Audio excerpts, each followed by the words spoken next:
Pemirsa, di tengah inflasi global yang masih tinggi, pemerintah Tiongkok menetapkan target moderat pertumbuhan ekonomi sekitar 5% pada 2023. Di samping itu, di tengah berbagai tekanan eksternal yang melanda Tiongkok, pemerintah negara tirai bambu ini juga berencana untuk meningkatkan belanja pertahanan untuk pelatihan dan kesiapan tempur sebesar 7,2%.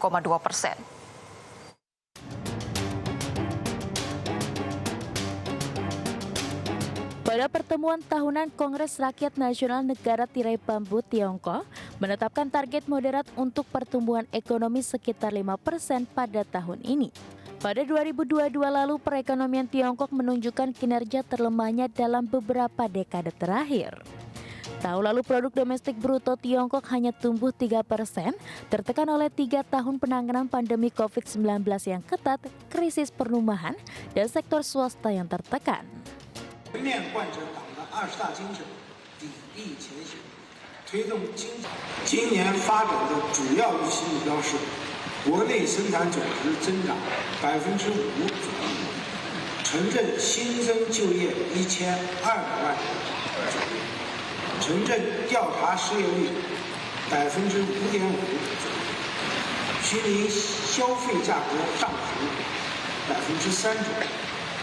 Li menekankan bahwa tahun ini fokus ekonomi akan diarahkan untuk menstabilkan perekonomian, penguatan konsumsi, penciptaan 12 juta lapangan kerja di perkotaan, dan penanganan risiko di sektor real estate.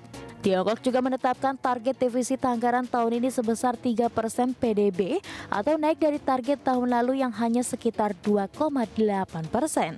Di sisi lain, di tahun 2023 ini Tiongkok juga akan meningkatkan belanja pertahanan untuk pelatihan dan kesiapan tempur sebesar 7,2% atau naik 0,1% dari anggaran tahun lalu.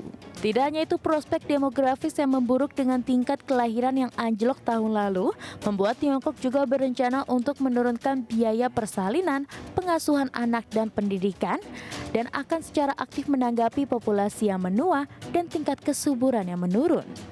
Berbagai sumber, IDX Channel.